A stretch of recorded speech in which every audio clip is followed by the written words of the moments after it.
Dans cette vidéo, on verra sous quelle forme le concept optimisation a été enseigné à l'école et à l'université. Tout d'abord, on va traiter des problèmes avec des variables continues, c'est-à-dire n'importe quelle valeur de x dans l'ensemble des nombres réels. Premièrement, l'optimisation libre dans R. Il s'agit de déterminer sous aucune condition les antécédents pour lesquels l'image par la fonction est un extrémum. C'est encore flou, n'est-ce pas? Alors prenons un exemple. Imaginez que vous commercialisez un produit ou un service sur un marché concurrentiel et vous arrivez à établir une relation fonctionnelle entre le prix de votre produit ou service et le bénéfice perçu mensuellement. La relation est la suivante. Donc, si vous fixez le prix à $5, vous obtiendrez un bénéfice de 50 500 $. Et si vous le fixez à $1, vous gagnerez 51 300. Maintenant, vous vous demandez sûrement à quel prix vous devez fixer le produit de façon à avoir le plus grand bénéfice possible. Eh bien, il n'y a pas 10 000 façons. Il suffit de prendre la dérivée première de la fonction et de l'annuler pour trouver le point critique ou stationnaire. Vous trouverez P égale à 2. C'est le prix où le bénéfice atteint un extrémum. Puis, vous calculez la dérivée seconde de la fonction au point P égale à 2, ce qui donne moins 200, qui est une valeur négative. C'est-à-dire qu'au prix de $, le bénéfice est au maximum. Il s'agit donc là de l'optimisation. C'est la meilleure solution parmi toutes les options possibles. Mais si on avait affaire à une fonction de plusieurs variables, dans ce cas, on annulerait le gradient de f pour trouver les points critiques. Puis, on déterminerait le signe du déterminant de la matrice hessienne au point critique et le combiner avec d'autres conditions pour vérifier si les points critiques sont des minimums locaux, des maximums locaux, des points seuls ou des points dégénérés. Deuxièmement, l'optimisation sous contrainte dans R.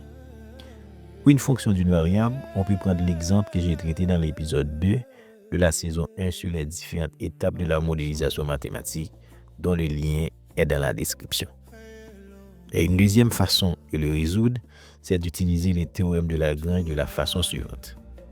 Le gradient de la fonction objectif plus alpha par le gradient de la fonction contrainte égale à 0.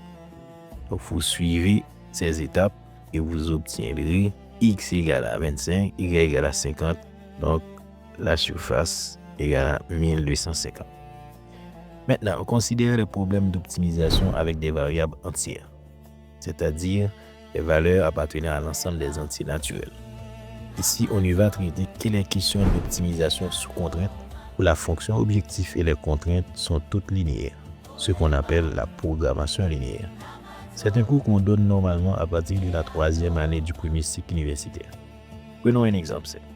Imaginez que vous avez une usine de fabrication de meubles. Vous fabriquez des tables et des chaises. Le profit qui rapporte la vente d'une table est $80 et celui d'une chaise est $50. Supposons qu'il vous faut seulement 2 ressources pour fabriquer les meubles, la main-d'œuvre et le bois. Et vous ne disposez que 100 heures de main-d'œuvre et 50 mètres cubes de bois. Prenons l'hypothèse que la fabrication d'une table exige 3 heures de main-d'œuvre et 2 mètres cubes de bois. La production d'une chaise nécessite 2 heures de main-d'œuvre, 1 mètre cube de bois. Disons que vous voulez maximiser votre profit.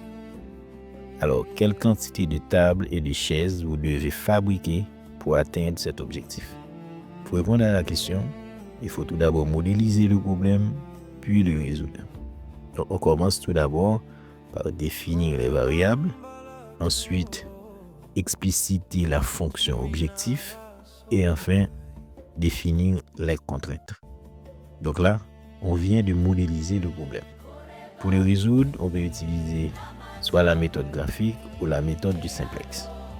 Et vous verrez qu'il faut fabriquer 50 chaises et 0 table pour avoir le profit maximal de $2500.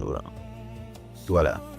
Ça vous donne déjà une bonne base pour aborder le cours de programmation linéaire si vous ne l'avez pas encore fait.